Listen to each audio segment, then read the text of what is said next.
for the invitation to come to Trento, and thank you all very much for coming along today.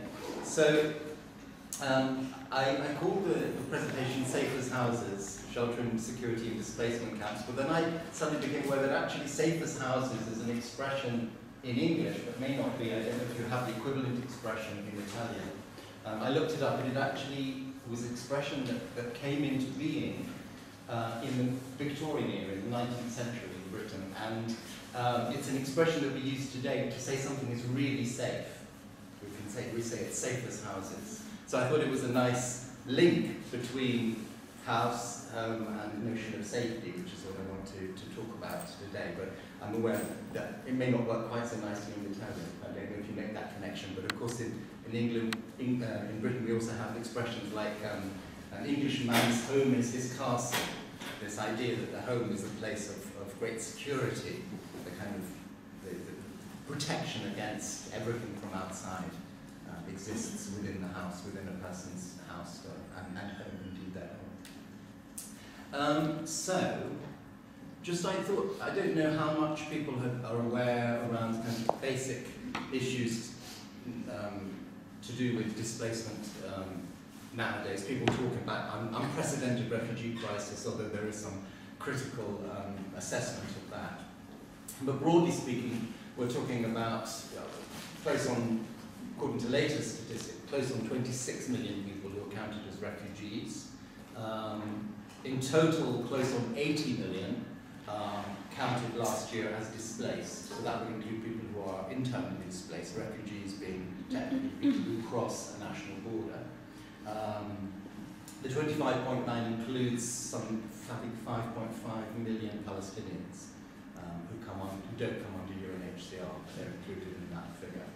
So we're talking about a lot of people, but I think what's important to bear in mind is that the majority don't seek sanctuary, or don't certainly obtain sanctuary or resettlement in European countries, in North America, in Australia, and so on. The vast majority tend to gain sanctuary in neighbouring countries, so countries that are often themselves fragile politically and certainly struggling with issues of limited natural resources and economic opportunities that are severely limited as well. So I think that's an important point to make, particularly certainly in the UK. We need to make it constantly in the face of a right-wing discourse about being flooded with refugees. We, for example, with the Syrian refugees, the UK government in 2015 introduced a programme to resettle 20,000 Syrian refugees, which of course is a tiny, tiny contribution to the vast number of Syrian refugees. And the policy basically, it's not put like this of course, but the policy is to warehouse refugees of the Middle East, Syrians, Iraqis, etc. That we should keep them there. We'll pay the money to governments in the region to keep them there so they don't come here.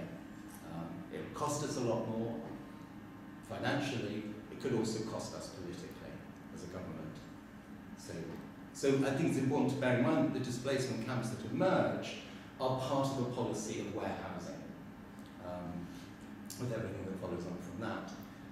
Having said that, what's interesting in 2019, that Germany actually made it onto the list of the top 5 countries in terms of the total number of refugees that they are hosting.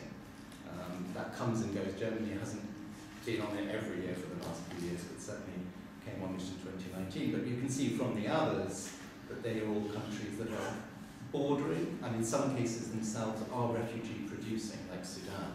So interestingly, Sudan is receiving refugees, hosting large numbers, but also there's quite a large number of Sudanese who are leaving for fear of persecution. Another point to make is that there are a growing number of camps that are in existence for 5 or more years, which is the cut-off point, point at which UNHCR would describe it as a protracted refugee situation. The official policy of UNHCR is to actually try and eliminate the use of refugee camps, that it's seen as an undesirable response to displacement, to actually create refugee camps. And of course there is still an idea that a refugee camp is by definition a temporary space. And yet, what we can see is camps that are in existence for years and in many cases decades. So it's, they are increasingly a response that is extremely protracted. And that has really important implications for what happens within the camp and how people to respond to their situation and for processes of homemaking. And addressing insecurity as part of that process of homemaking. And of course, finally, an obvious point to make is that when we think about displacement nowadays, we need to be thinking and attentive increasingly to the impacts of climate change and the displacement that is already causing, and of course, as things continue, is likely to increase massively. So we may well be seeing displacement camps being created for people who are being displaced by climate change, potentially. Although, so far, people who have been displaced by climate change have tended to go along different routes and not necessarily be responded to in a mass group way, tended to be more individual pathways. The other thing to say about, well, actually not commenting on in a moment. Okay, so I have a kind of I thought I'd organise my presentation around a proposition. And the proposition is that home requires security as a basic condition. For residents in displacement camps, this has particular dimensions.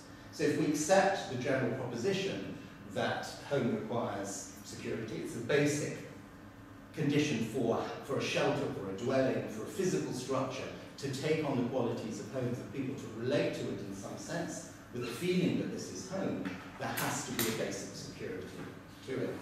However, for people in a situation of displacement camps, that addressing that insecurity in order to create a sense of home has particular dimensions to it, particular challenges, if you like. So the questions that flow for me from that contention, the ones that I want to focus on anyway, what's specific about security is an issue for displaced people in general. So, how does displacement itself create particular issues, particular challenges for a sense of security, and then particularly what happens in the displacement camp. Because of course, having said what I've said about the increasing use of displacement camps, the majority of refugees, the majority of people who are displaced don't end up in refugee camps. So we think of the Syrian camps in Jordan.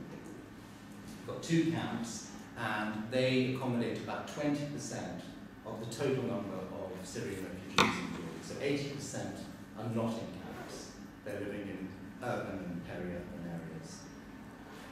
areas. Secondly, what is security? This is where the kind of anthropological interest kicks in, particularly, and how might its meaning vary across socio-cultural contexts. So what I wanted to move towards in the latter part of the presentation is to give you a few ideas from our research about how understanding security, the issues around security, are not derived from the basis of it being a displacement camp. They're actually to do with displacement camp in a particular cultural and social, political, and historical context. So the whole notion of security may vary and may evolve and change even in the same context. And then finally, how do camp residents seek to address insecurity in order to make home? So to address the specific forms of insecurity that they perceive or they experience in their own location. Okay, so just to kind of set the scene, say a little bit about some of the characteristics of the experience of displacement. It's not terribly, I'm trying to make that a bit bigger. Hold on a second.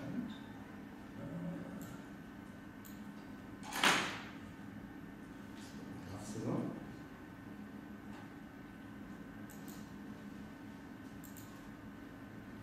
Is that a bit better? Yeah. Yeah, okay, good.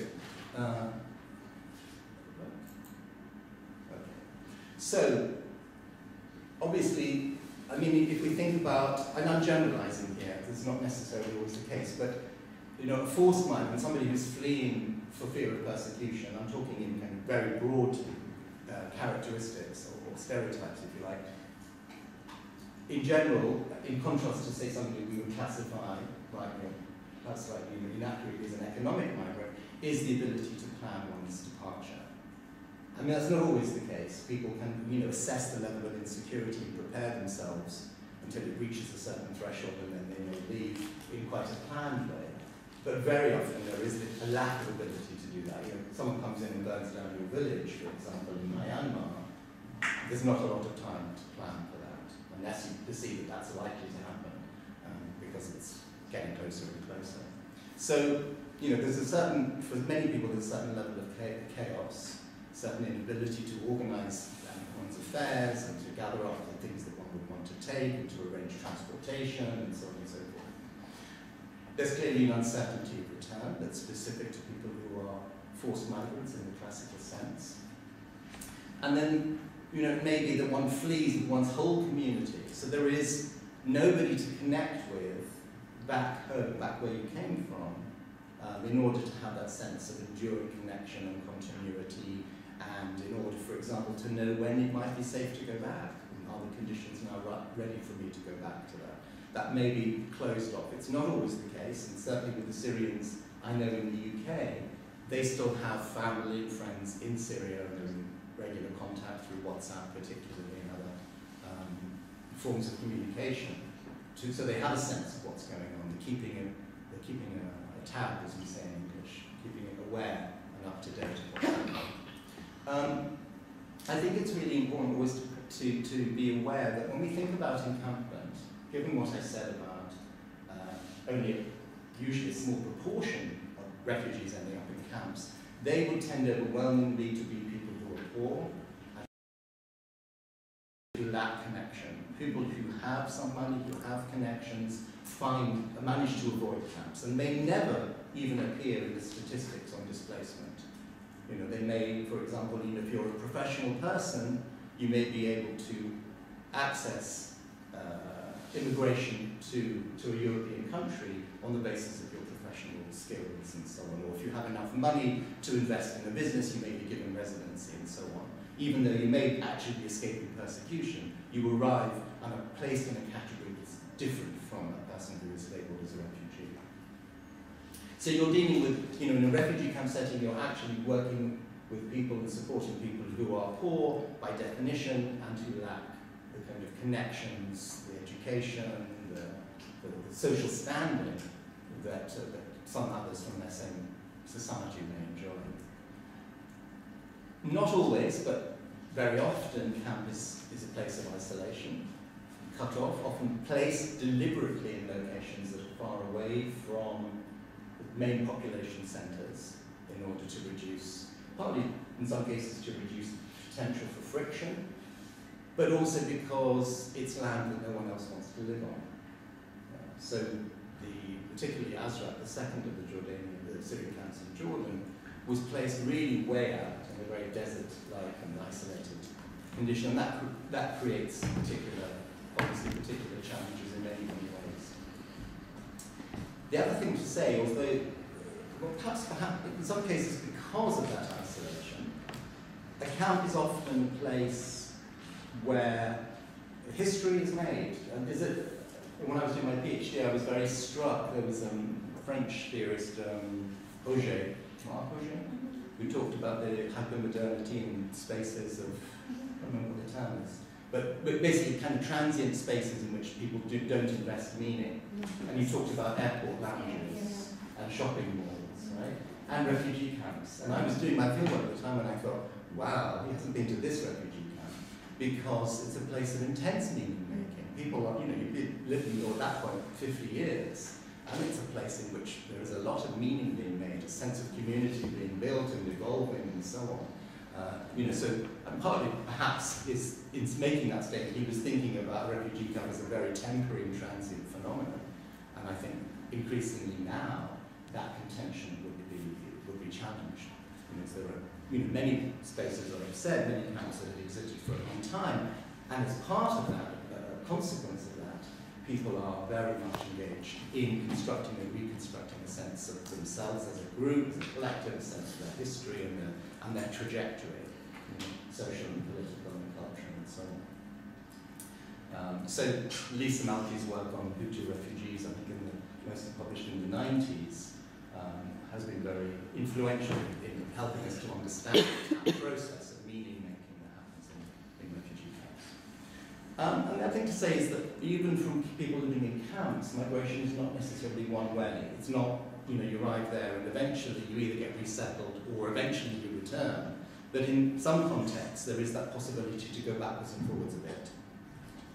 Certainly, I'll come on and talk a bit about the Hitsats, refugee camp of Eritreans in Ethiopia, and how recently the border had opened and enabled people to go backwards and forwards. Markazi camp, where my colleague is at the moment, a camp housing Yemenis in Djibouti. Again, Yemenis are going back into Yemen and getting, maybe earning some money or getting some goods and coming back in and so on.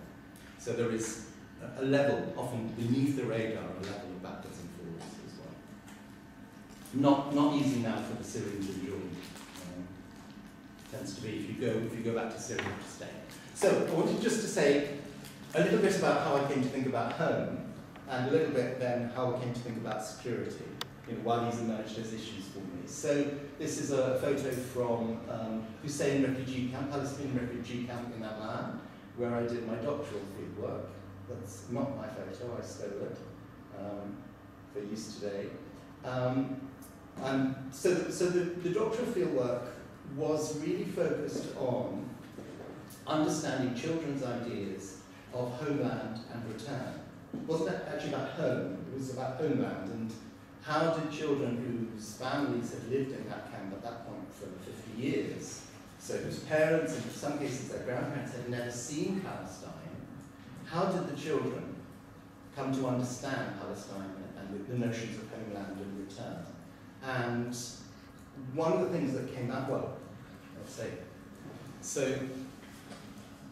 one of the things that came out was really how camp actually becomes home itself. It's kind of a byproduct of exploring what homeland means, because children would in many contexts, and their parents certainly, and others in the camp would talk about, Palestine is our home, is our homeland, and a negation, on some levels, a negation of the camp as home, and at the same time, home is clearly the camp. So when, for example, the number of houses were knocked down in the camp to build a new road, and people were displaced from the camp, and I went to visit those families who were displaced and often ended up moving some distance away from the camp, and talked about their experience of moving out of the camp. They said, where we are now is cleaner, there's less social problems, fewer social problems than living in the camp, but really there is nowhere like the camp. And they would go back every weekend, certainly in the first year and so on. They would go back to the camp regularly to visit, to be part of that community. So camp had taken on, clearly, the qualities that we might think of as a space of home. And at the same time, people still have that connection in some senses to Palestine as a homeland. So, we could start to feel and see how camp itself figured for people as an authentic home, and at the same time, people holding together this idea of Palestine, in some senses, as a homeland. But one of the challenges, or interesting dynamics, was how talking about camp as home was really a sensitive subject, I would say. Sensitive for the people in the camp. They were, on one hand, to me as an outsider, certainly when I first met them, they'd say, this is not our home, Palestine is our home, and wanted me to understand that. And that was, I came to appreciate, that was a very strong political statement. Don't write about us as if to say, we've given up on Palestine as our home. This is not our proper home. And at the same time, clearly, in other contexts, it was their home, and had meaning as their home, and was a space that they valued in many ways, a space that felt authentic to them, in which they felt at home. So, it's a very, I'd say, very political act when, in that case, certainly, and the others that I've witnessed since then, it's a very inherently political act to name a certain space as home, to say this is my home in the camp, or this is not my home is over there. And when I wrote up my thesis, it was an issue that I had to really reflect quite hard on, because I thought, if I know, I mean, I've witnessed so many children encouraged by their parents to explain to me, this is not my home is village such and such, that child has never seen, but has been told about. And yet those same children in a different context would talk about the campus they're in, and would not necessarily, when we explored the idea of the potential to go back to their grandparents or great-grandparents' village in Palestine, would say, no, we don't want to live like that. So it was a very complex thing. So I thought, when I was writing it up, I thought I want to be true to the political commitments of people living in that camp, but I also want to be true to what children are actually saying. What they're saying to me in front of their parents, and what they're saying to me away from their parents, and how do I manage all of that, and what looks like a lot of contradiction. So it wasn't, it wasn't easy, really. And ethically, I'm still kind of something that I still engage and think about. The other thing to say is that it really brought up, kind of confused that dichotomy between permanent and temporary. This idea that there are certain types of home situations or housing situations that are permanent, and there are certain sorts that are temporary, and a refugee camp is always temporary, and there's this other home somewhere which is permanent. And what became clear from that, and has only been reinforced in the years since then, is that these category, this binary of permanent and temporary, is a really questionable one. It's a really unstable binary. And we have to really, I think, look at elements of permanence and elements of temporariness in any context. And particularly, I would suggest, that increasingly, and largely, I guess, driven by climate change, we see that people living in settled Western societies are finding that their own living conditions are very fragile, and that they are vulnerable to displacement because of floods, because of all kinds of weather, climatic conditions, and so on. That the levels of even local displacement are growing and growing. Fires, wildfires, and forest fires, and so on. So, even for people who it's unimaginable they would become refugees as things stand, still there is, I think, a growing sense that what really is permanence? How confident can any of us be about the space in which we live, and the fact that it will endure for the rest of my lifetime if I choose to stay here? And I think there is a growing sense that this dichotomy is questionable.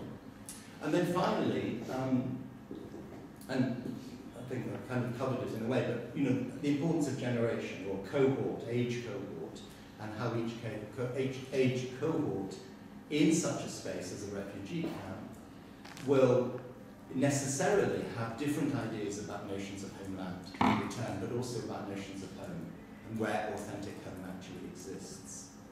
So if we recognise the increasing number of refugee camps that are protracted, that exist for years and decades, we can start to see how each age cohort, in a sense, will evaluate their space in a different way, and will ascribe to it the qualities of home in perhaps a different way to their parents or grandparents. Okay, and then just to say a little bit about security. And I'll say this about this.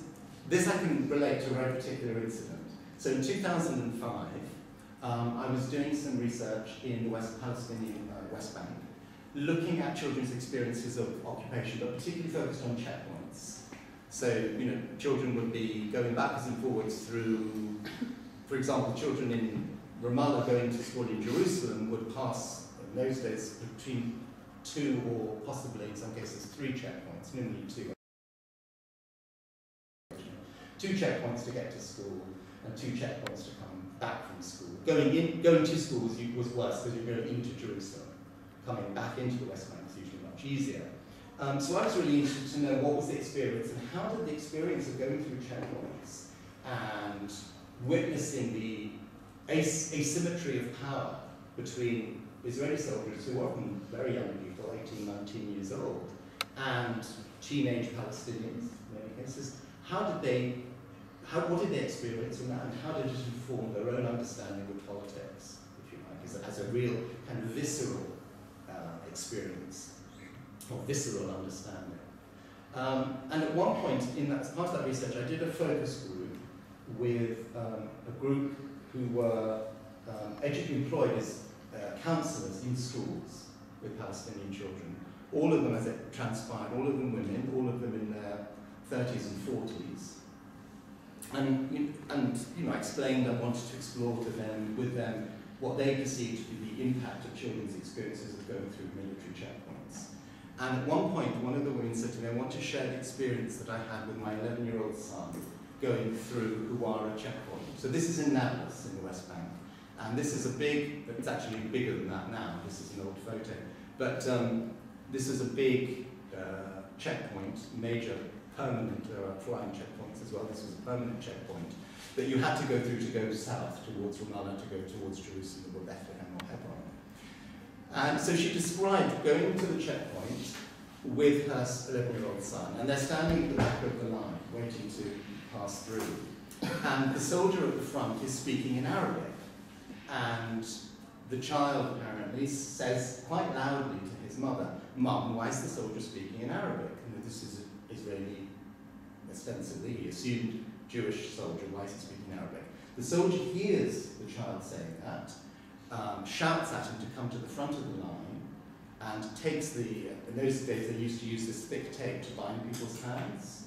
He puts a piece across his mouth and says, you won't speak again till you get to the other side of the checkpoint, and sends the mother and the child to the back of the line to wait to go through. So they get through the checkpoint, she takes the tape off, the child is obviously distraught by the experience, and so she was just giving that as an example. Later in the conversation, one of the other women in the group said, how did you discuss that with your child after that experience? How did you help your child to process that experience? And she said, I told him that I was very proud of what he'd done, that he'd spoken up without fear, without worrying what the reaction would be when he didn't understand something, and I told him he should never be afraid to speak up when he doesn't understand something, no matter what the situation is.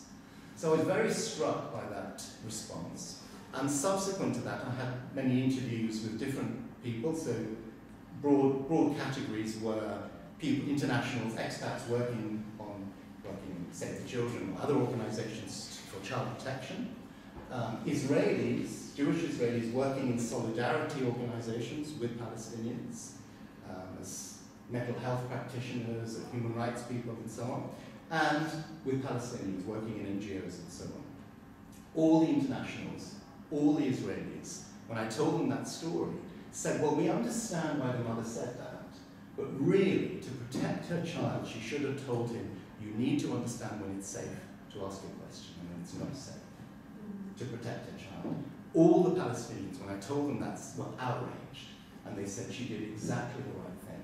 Because what she would have done if she'd said to her son, we must learn to be quiet, is to tell her child to accept occupation. And that's the worst kind of death, even than physically putting himself at risk. So it really opened up for me, what is it that people want to protect? What's important to them?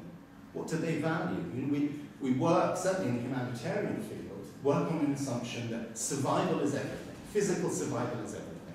Anything beyond that, a sense of moral integrity, dignity, a sense of community, these all come afterwards. The most important thing is physical survival. And what that mother's experience and what I learned from that, what I took from that, is that's not necessarily the case. What people want to make secure is not necessarily physical survival. Yeah, it can be something else. I'm not saying it necessarily is, but we have to be open to exploring that, to understanding that, in order if we're going to be able to respond effectively. Okay, so that's kind of where I got interested in security and protection and so on and so forth. So yeah, I kind of covered that. Except to say, so in a way, following on from that, what is security becomes an empirical question. I can't assume that it's about, certain physical, securing one's physical survival necessarily. So it's an empirical question. It's a question that's mediated by culture, by politics, by whether or not there is a strong sense of commonality. If one will actually make a sacrifice for the well-being or the longevity or the endurance of the community, even at the risk to one's own life. Notions of dignity and so on. Right. So, this is where I come on to the work that I've been doing with colleagues at Hart since 2016. This is a large project. That's not terribly clear, but I'll read it out. So, the first one you can see, 2016, a pilot Syrian camps in Jordan. And the team itself working on it were basically 2 anthropologists and about 12, sometimes more, coming and going. People, colleagues from the Department of Architecture and Civil Engineering, so civil engineers, building physicists, and architects, and local partners in different countries. So we've been working in a number of different countries, obviously Syrian camps in Jordan, in Ethiopia, in Bangladesh, now in Djibouti. There have been shorter trips to Peru, Nepal, Turkey, that's it, Afghanistan as well, for very specific things that the anthropologists weren't involved in. The focus of the project, what it started with, was a concern to address thermal comfort. So going back to what I said before about refugee camps often being put in remote and inhospitable situations, locations that nobody else wants to live. So we're starting with the camps in Jordan. Camps out in the desert were exposed to intense heat in the summer and desert-like conditions that are extremely cold in winter, in shelters that have inadequate insulation. And people are, so in summer, as we measured, often hotter inside than outside. So and so hot in some cases that if you sit back against the wall, you could burn your back because of the material that's being used. So really, so we were really keen just to focus on thermal comfort and to understand what strategies people use to improve the conditions, the thermal conditions inside their shelter and so on.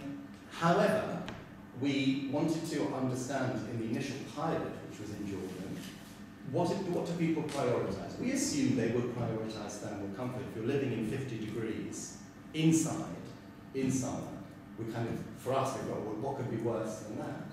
What could be even more priority? So we wanted to understand people's priorities. If there were to be a redesign or an enhancement of their shelter, what would they want first of all? What would be their priority? And safety or security, because the Arabic doesn't necessarily give you too much of kind of differentiation, were always prioritised over thermal comfort. And what that meant in the Jordanian context, or Syrian context in Jordan, was, in particular, that women inside the shelter should not be visible from the outside.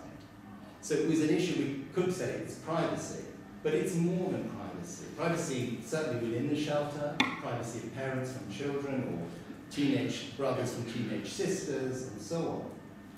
But it was more than that. It was actually about security of the family's honour, of the reputation of the family, and so on. And it was an issue to the extent that a woman inside a shelter, which was visible from the outside, would not take off a headscarf, would not take off, covering that would include covering her arms and her legs and so on. So she would not be able to take advantage of any small measure to reduce the heat that she was experiencing, if there was vulnerability to be seen from outside.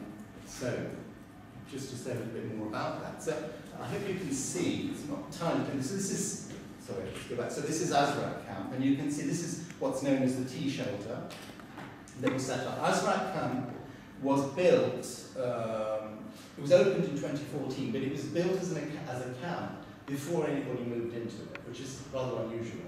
So it was built in anticipation of people coming. They actually built more shelters than the number of people who subsequently come.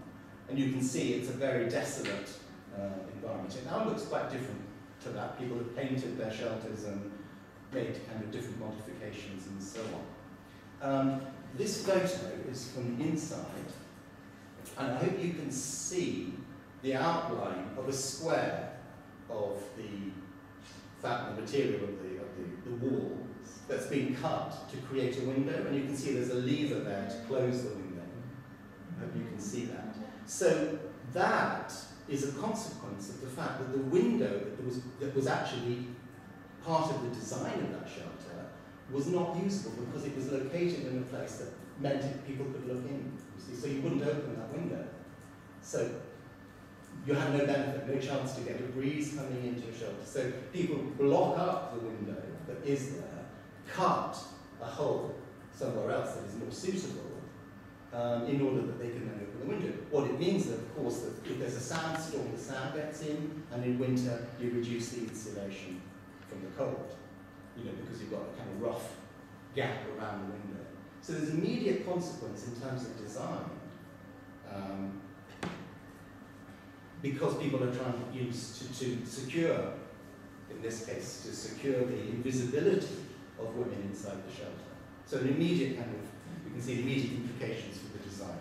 A very simple thing, you just have to understand where the windows go, or should go, and position them accordingly, or position the shelter accordingly in order to ensure invisibility. Okay, I'll just say now a little bit about, move. So this is Hitsats, I'm not terribly clear on that photo, but this is Hitsats camp in Ethiopia. A camp housing nowadays around 15,000 people from Eritrea. 44%, according to recent estimates, 44% are under 18 years of age.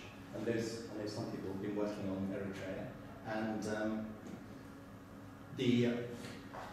that large number of under 18 years old, who are not there with their families, by the way, often on their own, are young people, young men typically, who are fleeing military recruitment by the Eritrean forces.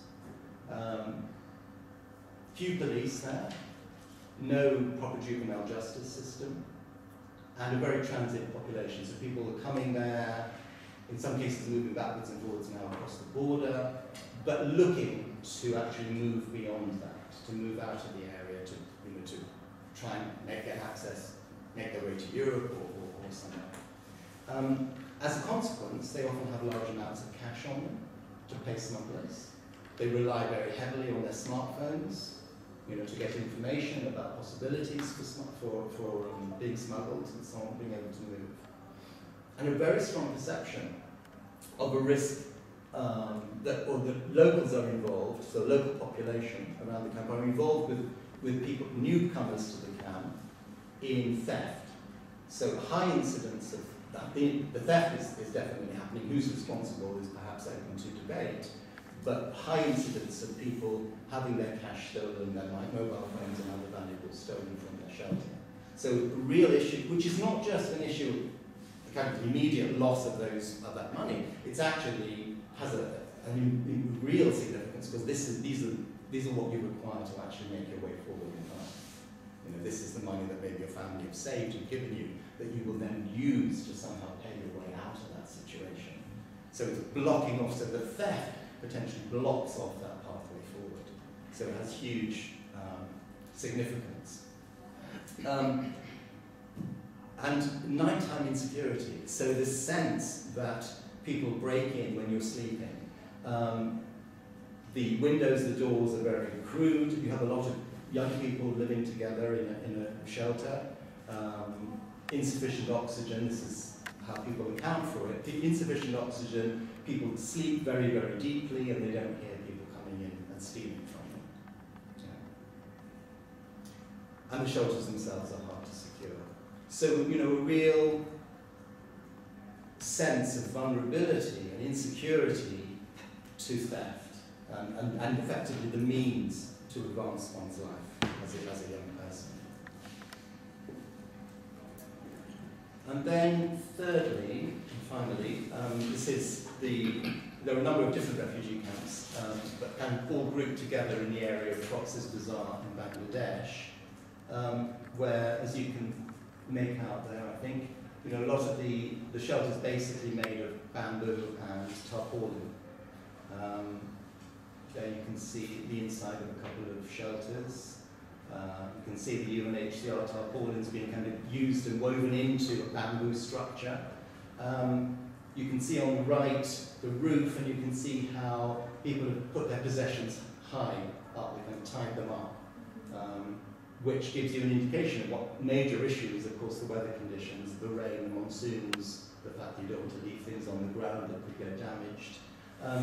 The camps themselves built on hills, again an area that locals would choose not to live on, they're subject to mudslides, so they're very vulnerable to that, but also very vulnerable to monsoon rains and particularly to cyclones, which could literally blow your shelter away with everything else. So, and a shelter that's made of materials that are, struggle to withstand those kinds of weather conditions. So security is, I was suggesting, is existential, it's basic survival, that sense that there's suddenly a cyclone, the whole thing could go, and potentially put one's life at risk. Also interesting, one of the issues that people spoke about, when we were last there, this is my colleague Natalia Paskowitz, who's currently in Djibouti. She was doing the research there. But people spoke quite a lot about fear of child kidnapping at night. And there were rumours going around that Chinese who were building a road nearby actually were making child sacrifice.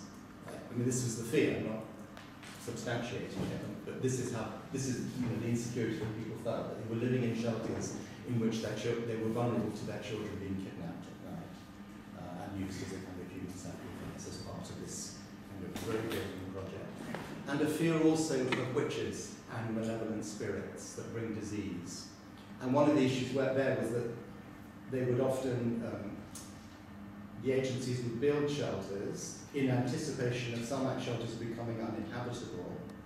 But the move of people from one set of housing to this new set of housing was delayed, and it was perceived that in the meantime, when the house is left, shelter is left empty, evil spirits enter into it and occupy that space.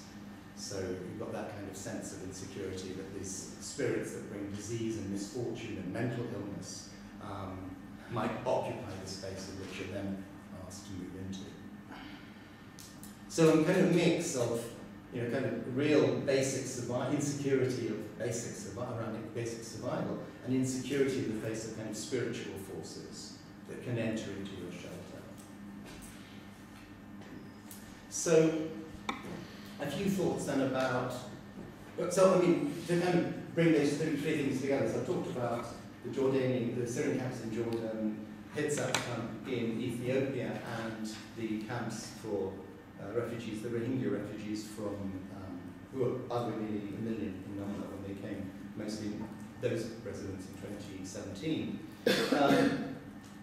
Three very different contexts, historically, socially, culturally, economically, geographically, physical terrain, climatically very different, and different concerns around security, what security means, very, very different, and are not, to some extent, about the immediate and the physical, but also enter into the kind of the spiritual, if you like, that transcend that and have to do with honour, have to do with a sense of evil forces, have to do with dignity and so on.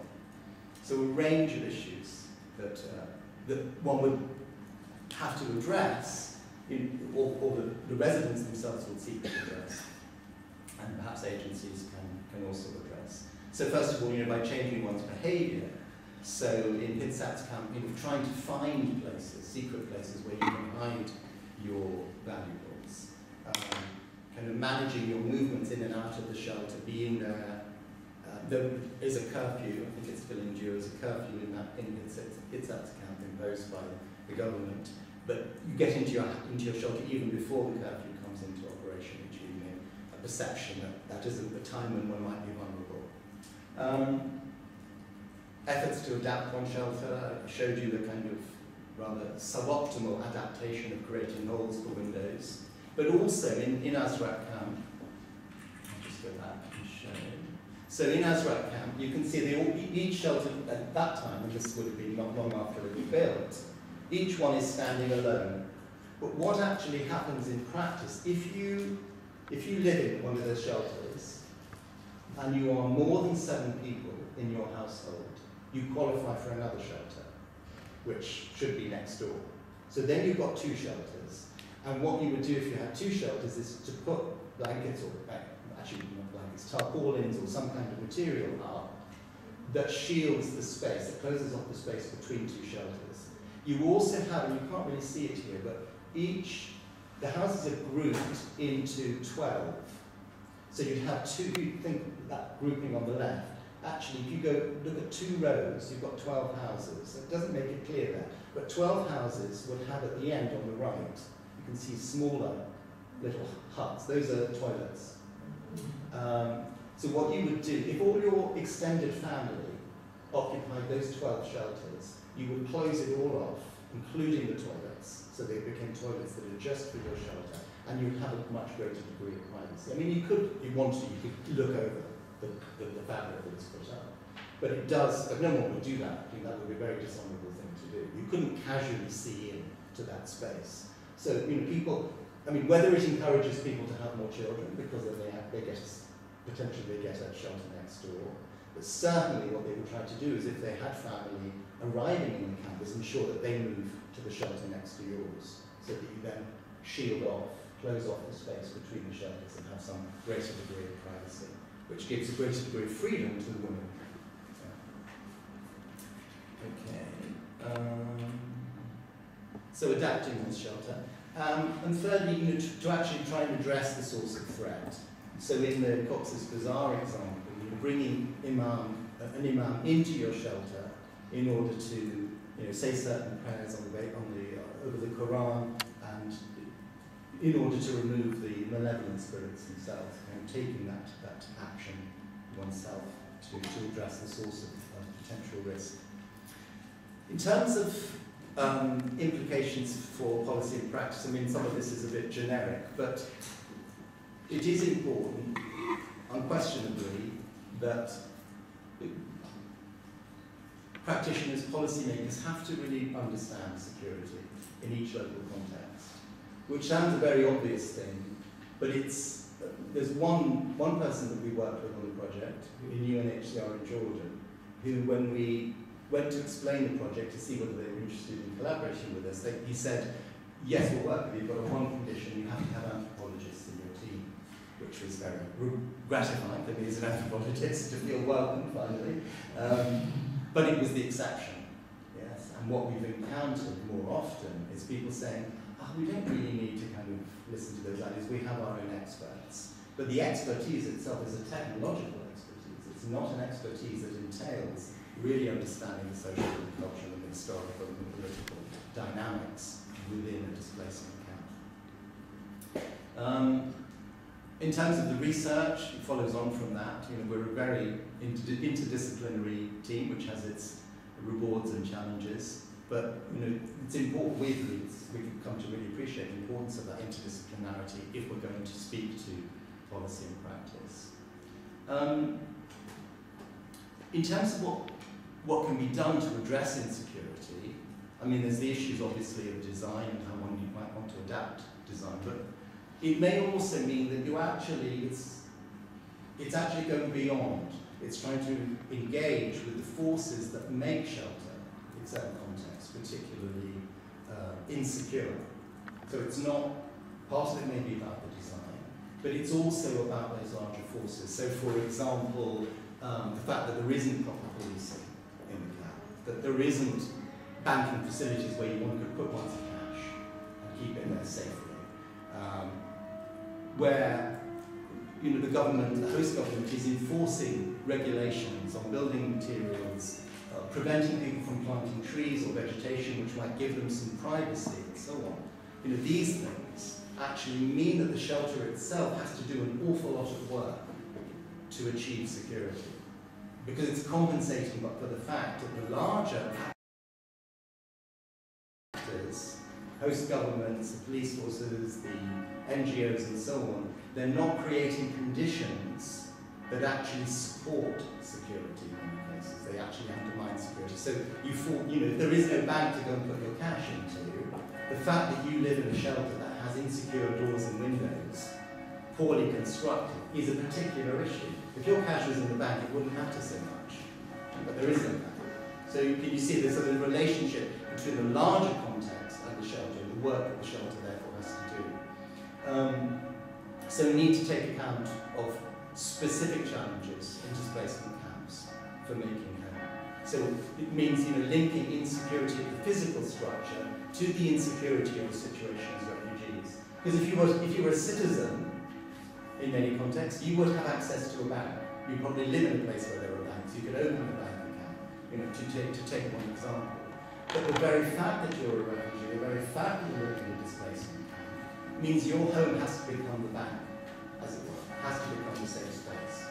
So, I hope from that it gives a sense of the specificity, first of all, the diversity of the ways that security is an issue in people's efforts to make home, but also the general specificity of the challenges that displaced people living in displacement camps